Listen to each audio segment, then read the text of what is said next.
Hello friend, welcome to the channel solution. आज हम अपने बुक रिव्यू की सीरीज में बात करने वाले हैं बी फार्मेसी थर्ड सेमेस्टर के फार्मास्यूटिकल माइक्रोबायोलॉजी के लिए एक यूजफुल और अच्छी बुक के बारे में।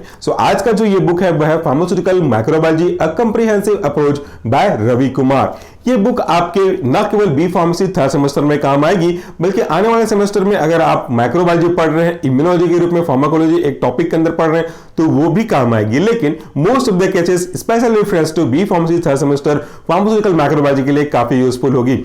यूं तो जो हमारा पीसीआई का सिलेबस है उसी के सिलेबस को यहां पे फॉलो करके बनाया गया है। बावजूद इसके इसमें कुछ टॉपिक एक्स्ट्रा और भी दिए गए हैं जो कि आपको अदर आने वाले सेमेस्टर में काम आएंगे। इसके पीछे का लॉजिक यही है कि एक छोटी सी बुक आपको आगे आने वाले काफी सेमेस्टर में काम आ जाए, इसकी इसमें तैयारी करी गई है। पीसीआई सिलेबस के अकॉर्डिंगली आपके जो सेमेस्टर में टॉपिक्स हैं उन टॉपिक का जो कॉम्प्रिहेंसिव अप्रोच है यानी कि सिंपल लैंग्वेज में आपको मैक्सिमम एक्सप्लेन करने की with the help of diagram, flow chart और टेबल इसमें इंक्लूड किया गया है। एक अच्छी बुक की तो यूं कई पहचान होती है जिसमें सबसे पहला आ जाता है कि लैंग्वेज उसकी कैसी है, उसके रिप्रेजेंटेशन डायग्राम कैसे हैं। तो आज के ये वाली बुक में हम आपको दिखा पाएंगे, आप देखेंगे भी पहले वीडियो के पीछे स्क्रीन पे कि इसके जो कंटेंट है वो लैंग्वेज वाइज बहुत ईजी है। अगर एक या दो बार आप इसको पढ़ते हैं तो आसानी से ग्रास्प हो जाएगा कि एक्चुअली में वो कॉन्सेप्ट कहना क्या चाहता है। साथ में जब कभी भी इंपॉर्टेंट डिफरेंस की बात आती है like gram positive, gram negative, prokaryotic, eukaryotic, तो उनको भी टेबुलर फॉर्म में एक्सप्लेन करने की कोशिश करी गई है। मॉर्फोलॉजी और बैक्टीरिया देखोगे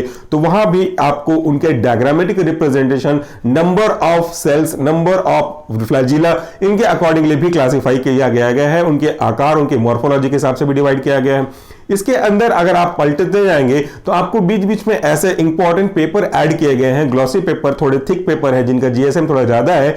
इसमें कलर डायग्राम की मदद ली गई है ताकि आपको कॉन्सेप्ट को समझाया जा सके। लाइक ग्राम स्टेनिंग की अगर आप बात करते हो तो वहां पे कलर बहुत इंपॉर्टेंट है कि आपको प्राइमरी स्टेन को पकड़ के रख रहा है कि सेकेंडरी स्टेन को पकड़ के रख रहे हैं। तो ऐसे केस में हम जब डायग्राम में कलर को रिटेन करता हुआ या उनको छोड़ते हुए देखना चाहते हैं तो वहां पे कॉन्सेप्ट थोड़ा सा और अधिक क्लियर हो सकता है। हमने भी एनिमेशन डाला हुआ है और यहां भी इन्होंने कलर लीफलेट को यूज करते हुए एक्सप्लेन करने की कोशिश करी गई है।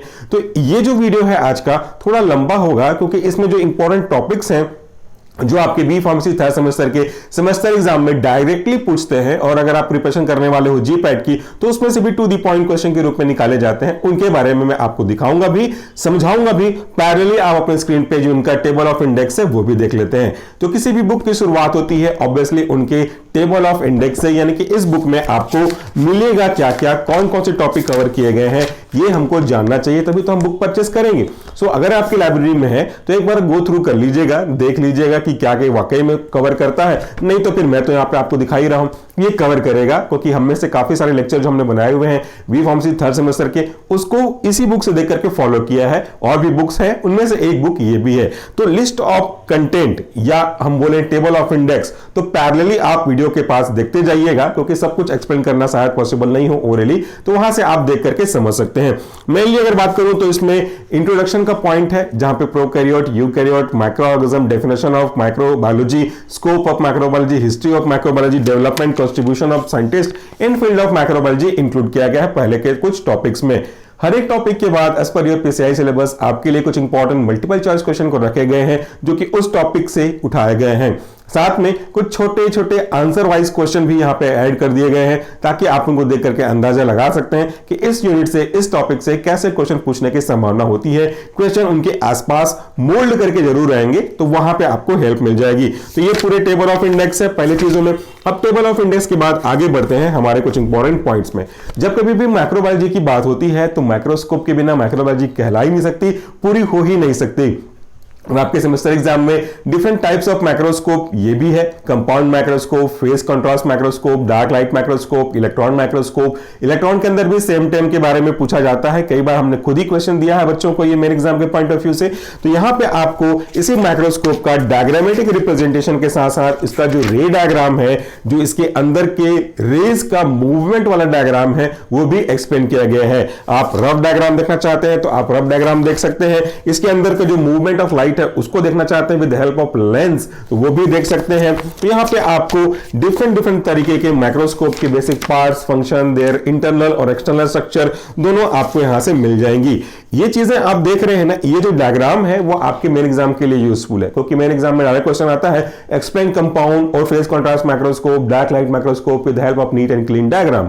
तब आपको डायग्राम बनाने की आवश्यकता होगी, और most of the cases diagram doesn't mean कि एक्सटर्नल स्ट्रक्चर क्या है, आपको दिखाना पड़ेगा कि मूवमेंट ऑफ रे कैसा होता है। रे डायग्राम बनाते हैं, अंदर का डायग्राम बनाते हैं तो इंपैक्ट अच्छा पड़ता है, हालांकि बाहर का जो स्ट्रक्चर है वो भी आप डेमो कर सकते हो, तो ये आपको बहुत आसानी से मिल जाएगी। आगे बात करते हैं अगले हमारे हाईलाइट की, तो इसमें कुछ ऐसे कंटेंट भी दिए गए हैं जो कि आपको मेन एग्जाम में काम आएगा। जैसे यहां पे देखिए डिफरेंट जो सिंपल ब्लैक डायग्राम है, आप सॉरी ब्लॉक डायग्राम है आपके माइक्रोस्कोप का, वो एक्सप्लेन करने की गई है। लाइट माइक्रोस्कोप में कैसे होगा, यही आपके इलेक्ट्रॉन माइक्रोस्कोप में कैसा होगा, दोनों में कंपैरेटिव स्टडी की गई है, ताकि आप दोनों को बीच बीच में टैली करके भी देख सकते हैं। दूसरा, जो कंस्ट्रक्शन होते हैं नॉर्मल माइक्रोस्कोप का वो क्या है, और इसके साथ साथ एक और भी महत्वपूर्ण क्वेश्चन आता है कि right contribution of scientist in field of microbiology. So यहां पे देख सकते हैं आप अलेक्जेंडर फ्लेमिंग से लेकर के डिफरेंट लुईस पास्चर, इसके अलावा और भी जो साइंटिस्ट हैं हमारे रॉबर्ट कोच, जोसेफ लिस्टर, इनके जो मेन कंट्रीब्यूशन है, स्पॉन्टेनियस जेनेसिस ऑफ लाइफ है, ये भी बहुत अच्छे से एक्सप्लेन किया गया है कि स्टार्टिंग तो माइक्रोबायोलॉजी की कंट्रीब्यूशन ऑफ साइंटिस्ट सही होगी, इसमें आपका spontaneous genesis of life, A biogenesis को आपको डिस्प्रूव करना, बायोजेनेसिस को प्रूव करना, ऐसे कॉन्सेप्ट से आते हैं, तो वो क्वेश्चन डायरेक्टली यहां पे दिया गया है। जो फर्स्ट एक्सपेरिमेंट वाइज किए गए हैं वो भी आपको टेबुलर के फॉर्म में मिल जाएगा। यहाँ पे जो क्रोनोलॉजिकल साइंटिस्ट उनका कंट्रीब्यूशन है ईयर वाइज ये मिल जाएगा। ये जो क्वेश्चन है most of the cases direct question के रूप में पूछते हैं, और ये आपके जीपैट जैसे कॉम्पिटिशन एग्जाम के लिए भी इंपॉर्टेंट है, क्योंकि यहाँ पे ईयर एक महत्वपूर्ण फैक्टर बन करके आता है। लाइक अगर आप यहाँ पे देखोगे कि जो इन्वेंशन ऑफ माइक्रोस्कोप है वो कौन से ईयर में हुआ था, यहाँ पे लिखा गया 1590, तो किसने किया था ये आप यहाँ पे देख सकते हो। रॉबर्ट हुक ने क्या किया था, रॉबर्ट कोच ने क्या किया था, लुईस पास्चर ने क्या किया था, एडवर्ड जेनर ने कब क्या किया था, तो यहाँ पे किसने क्या किया, कब किया, ये तीनों चीजें आपको टेबल के फॉर्म में ही मिल जाएंगी। तो एक टेबल का स्नैपशॉट या एक टेबल का आप अपनी दीवार पर रख देते हो लिख करके, तो आपको रोज रिकॉल होता रहेगा, आपके एग्जाम में ये काम आ सकते हैं, क्योंकि मल्टीपल चॉइस क्वेश्चन में यही चीज तो ज्यादा पूछी जाती है। इसी का कंटिन्यू है, ब्रांच ऑफ माइक्रोबायोलॉजी भी दिया गया है, तो सारे जो इंपॉर्टेंट क्वेश्चन है आपकी बी फार्मेसी थर्ड सेमेस्टर के सिलेबस के अकॉर्डिंगली वो यहाँ पे आपको कवर होता हुआ नजर आ रहा है। हम जब कभी भी किसी बुक के रिव्यू के बारे में बात करते हैं तो हम किसी बुक को उठा करके आपको दिखाने नहीं लग जाते हैं, हमने जब उसको खुद किसी न किसी तरीके से यूज किया है, या आपके ऑफलाइन क्लास में या तो ऑनलाइन क्लास में, या तो उसके कुछ कंटेंट हमें पर्सनली पसंद आए हैं, तब हम उस बुक की रिव्यू करके आपके लिए लेकर के आते हैं। इसका मतलब यह है कि कुछ टॉपिक हाँ हो सकते हैं कि आपको पसंद ना आए, या हो सकता है कुछ टॉपिक में आपको जस्टिफिकेशन नजर ना आए, कुछ टॉपिक में थोड़ी कमियां दिख सकती हैं, बट एक दो टॉपिक पूरे बुक को जस्टिफाई नहीं करता। हमको यह देखना रहता है कि मैक्सिमम से मैक्सिमम कंटेंट क्या हमको उस बुक में इजी लैंग्वेज में मिल सकते हैं, तो हम उस बुक के बारे में आपको बताते हैं। और अल्टीमेटली बुक को देखना, पसंद करना, लेना नहीं लेना वो आपके ऊपर है, क्योंकि ये कोई पेड प्रमोशन होता नहीं है। इसके बाद अगला आप देखेंगे टाइप ऑफ माइक्रोऑर्गेनिज्म को यहाँ पे दिखाया गया है कंपैरेटिवली यूकैरियोट और प्रोकैरियोट में। ये तो आपके 5 नंबर का डायरेक्ट क्वेश्चन होता है, right differentiate between prokaryote and eukaryote. तो यहाँ पे काफी अच्छे 12 डिफरेंस दिए गए हैं, तो वो 12 डिफरेंस आपके 5 नंबर के क्वेश्चन के लिए मोर देन सफिशिएंट है। डायग्राम बस इसमें थोड़ा सा नहीं दिया गया इस कंपैरेटिव में, वो आप ऐड कर सकते हो। इसके बाद मॉर्फोलॉजी ऑफ बैक्टीरिया के हिसाब से बात करोगे तो कोकस, कोकी, rod shape, staphylococcus, Streptococcus, star shape, आपके स्पाइरल शेप, ये विब्रियो शेप, इन सबको डायग्राम से दिखाया गया है ताकि आप आसानी से समझ सकें। भाई अगर आप बात कर रहे हो डिप्लो की तो उसका मतलब 2 है, अगर आप रॉड शेप की बात कर रहे हो तो वो रॉड शेप बेसल्स के शेप में दिखाई देगा, कोकी की बात कर रहे हो तो आपको उस तरह के कोकस में दिखाई देगा। एक कोकस, 2 कोकी, क्या है कैसा है वो आपको यहाँ पे सब कुछ समझ में आ जाएगा। स्ट्रक्चर ऑफ बैक्टीरिया के बारे में बात करेंगे तो थोड़ा सा कलरलेस डायग्राम है, यहाँ पे मैं एक्सपेक्ट कर रहा था कि थोड़ा कलरफुल डायग्राम होता, बट उन्होंने कलरफुल डायग्राम नहीं दिया। एटलीस्ट इस केस में जहां पे आपको इंटरनल स्ट्रक्चर में डिफरेंशिएट करने की जरूरत पड़ती है वहां पे एक कलर डायग्राम हो सकता था। मैं रिक्वेस्ट करूंगा इनसे कि अगर ये वीडियो देख रहे हैं तो अगली बार कम से कम ऐसे चीजों को जहां पे हमको डिफरेंशिएट करने की जरूरत पड़ती होगी इंटरनल एक्सटर्नल पार्ट में, लेयर वाइज लेयर, तो थोड़ा सा कलर डायग्राम दे दें तो वो काफी अच्छा यूजफुल होगा हमारे स्टूडेंट्स के लिए। तो ये रहा हमारा उनका जो क्लासिफिकेशन है कि किसमें कितने पीली पाए जाते हैं, कितने फ्लैजिला पाए जाते हैं, इनके हिसाब से इनका क्लासिफिकेशन है। आगे बात करते हैं नेक्स्ट जो इसकी हाईलाइट है उसके ऊपर, तो हम आ जाते हैं सीधे आपके डिफरेंशिएशन वाले टेबल पे। आप इस बुक के लेफ्ट साइड में देख रहे हो ग्राम पॉजिटिव ग्राम नेगेटिव का डिफरेंशिएशन दिया गया है। ये भी डायरेक्ट क्वेश्चन है, स्टेनिंग के अंतर्गत वो क्वेश्चन पूछता है right difference between gram positive and gram negative. न केवल ये डिफरेंस आपके अभी काम आएगा, मगर अगर आप फार्माकोलॉजी में आगे पढ़ोगे 6th सेमेस्टर में कीमोथेरेपी के अंतर्गत। तो जो ड्रग्स होते हैं, जो हमारे मेडिसिन होते हैं, एंटीबायोटिक होते हैं, कीमोथेरेपेटिक एजेंट होते हैं, वो स्पेसिफिकली किसी किसी ग्राम पॉजिटिव के लिए सुटेबल ससेप्टेबल होते हैं, जबकि ग्राम नेगेटिव के लिए नहीं होते हैं। तो हमको यहाँ पे जानना पड़ेगा उनके MOA यानी कि मैकेनिज्म ऑफ एक्शन में कि ग्राम पॉजिटिव में ऐसा क्या है जो वहां पे काम करते हैं या नहीं करते हैं, ग्राम नेगेटिव में करते हैं कि नहीं करते हैं, तो क्यों। तो उसकी प्रॉपर्टी आप यहीं से भी आज के डेट में देख सकते हैं। उनके जो बेसिक कॉन्स्टिट्यूएंट है उनके हिसाब से भी क्लासिफिकेशन दिया गया है, एक जनरल क्लासिफिकेशन है उसको भी डिफरेंशिएट किया गया है। तो ये आपके लिए यूजफुल है क्योंकि क्वेश्चन इसमें से पूछे गए हैं। डायरेक्ट क्वेश्चन है डिफरेंशिएट करना, और वो हमेशा आपको टेबल के फॉर्म में ही बनाना होता है। अब यही बात उस चीज की जो शुरू में मैंने कहा कि आपको बीच बीच में एक अच्छे मोटे GSM, अच्छे खासे GSM ग्लॉसी पेपर पे कलर्ड लीफलेट ऐड किए गए होंगे, तो वो यही रहा। ये तो उन्होंने कलर में दिया ही है, बस थोड़ा सा और 2 कलर लगा देते डायग्राम में तो और अच्छा हो जाता। इस पे देखिए, हम जब बात करते हैं ग्राम स्टेनिंग की तो वहां पे डिफरेंशिएट कलर के हिसाब से ही होता है। प्राइमरी स्टेन, सेकेंडरी स्टेन और उनके जिसको हम लोग काउंटर स्टेन भी बोलते हैं, इन दोनों में से किसी एक स्टेन को रख पाने की एबिलिटी के हिसाब से ग्राम स्टेनिंग क्लासिफाई किया गया है। सो आपका जो प्राइमरी स्टेन है ऑब्वियसली वो आपका क्रिस्टल वाइल पर्पल कलर में दिखेगा, व्हाइट कलर में दिखेगा। तो यहां से आप देख सकते हैं कि लास्ट में किसने किसने उस प्राइमरी कलर को रिटेन करा हुआ है, वो ग्राम पॉजिटिव है। जो रिटेन नहीं करा है, सेकेंडरी कलर को रिटेन करेगा, वो ऑब्वियसली ग्राम नेगेटिव होगा। तो उसके हिसाब से आप देख सकते हैं, प्रोसेस को देख सकते हैं, फाइनल आउटकम को देख सकते हैं। इसके अलावा और भी सारे जो कार्बोहाइड्रेट यूटिलाइजेशन टेस्ट होता है मेटाबॉलिज्म को आइडेंटिफाई करने के हिसाब से, कलर चेंजेस वो भी आप देख सकते हो। आइडेंटिफिकेशन ऑफ मैक्रो बाद कलर चेंजेस, ये भी हम यहां पर देख सकते हैं। कलर के बाद आपको जो ग्रोथ होगा मैक्रोऑर्गेनिज्म का कल्चर मीडिया में, वो भी आप देख सकते हो स्टार्च टेस्ट के अकॉर्डिंगली। तो ये जो चीजें हैं जिसमें कलर का बहुत ही महत्वपूर्ण पार्ट होता है आइडेंटिफिकेशन के लिए, उसको यहां पे ऐड किया गया है विद द रेफरेंस जहां से इन्होंने इमेज को यूज किया होगा। तो ये कुछ खास बातें थी इसके लिए। आगे बढ़ते हैं अगले हाईलाइट की ओर।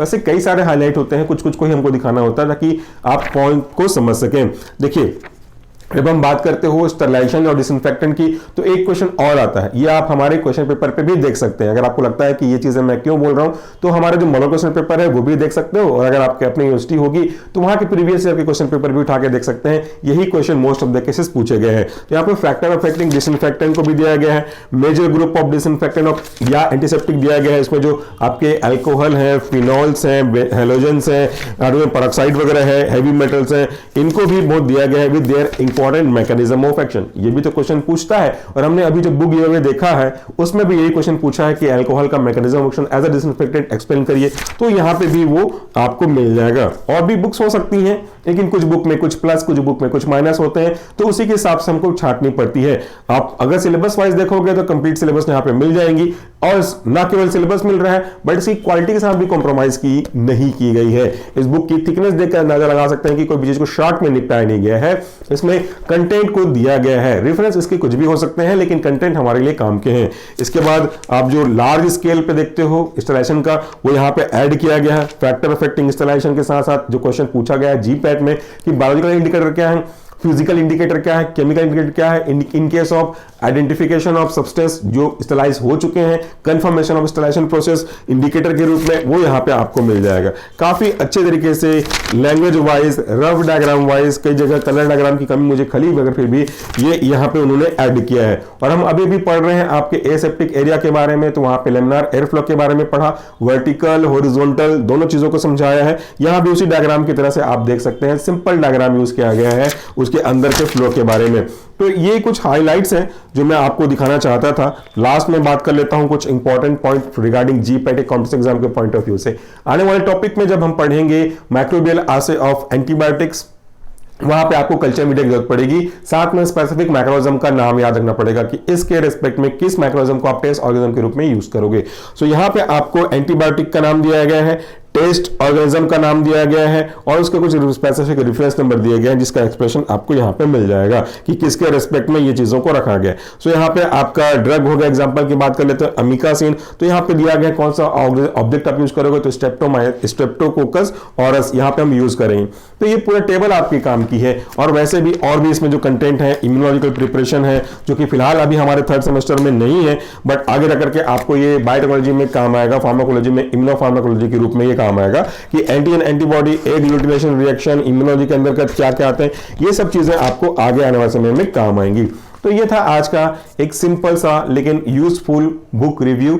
आज की बुक का टॉपिक जो था, हमने topic wise subject wise discuss किया, ये था फार्मास्यूटिकल माइक्रोबायोलॉजी। सुटेबल है आपके बी फार्मेसी थर्ड सेमेस्टर के। हाँ, अगर आप इसके अलावा किसी और दूसरे डिसिप्लिन के स्टूडेंट हैं, उसको बिलोंग करते हैं, तो उसके लिए हमने माइक्रोबायोलॉजी की एक और बुक का रिव्यू किया था, वो आप हमारे बुक रिव्यू प्लेलिस्ट से भी देख सकते हैं। और अगर आपको लगता है कि इंडेक्स देखने के बाद किसके टॉपिक्स तो मेरे टॉपिक से मैच करते हैं, तो आप इसको मूव कर सकते हैं परचेस करने के लिए। मैंने पहले ही कहा कि ये कोई पेड प्रमोशन नहीं है, so it's up to you कि आप इसे परचेस करना चाहते हैं कि नहीं करना चाहते हैं। इसमें हमारा कोई बेनिफिट नहीं है। हमारा काम बस इतना था कि आपको बुक के बारे में बता दें। कई बार ऐसा होता है कि हम बुक के बारे में जानते ही नहीं है, सेमेस्टर निकल जाता है, बाद में पता चलता है तो पछताते हैं कि ये बुक अगर पहले मिल गया होता तो शायद स्कोर मेरा रिजल्ट कुछ और होता, कॉन्सेप्ट कुछ और होता। तो वो ना पछताना पड़े, इसीलिए कुछ बुक के बारे में आपको बताते हैं। इसे परचेस करने के लिए आप फ्लिपकार्ट या अमेजॉन पे चेक कर सकते हैं। I am not very sure कि किसमें कितने प्राइस का होगा, बट आप जहां से भी परचेस करना चाहते हैं वहां से कर सकते हैं। ये आपका जो फार्मामेड प्रेस है, इनसे भी कॉन्टेक्ट कर सकते हैं। फ्लिपकार्ट अमेजॉन में चेक कर सकते हैं, इसके नाम ऑथर नाम टाइप करके, जहां से इजी और सस्ते में मिले आप वहां से ले सकते हैं अगर आपको चाहिए होगा तो, नहीं तो up to you. Thank you so much for watching this video. नमस्कार, टेक केयर।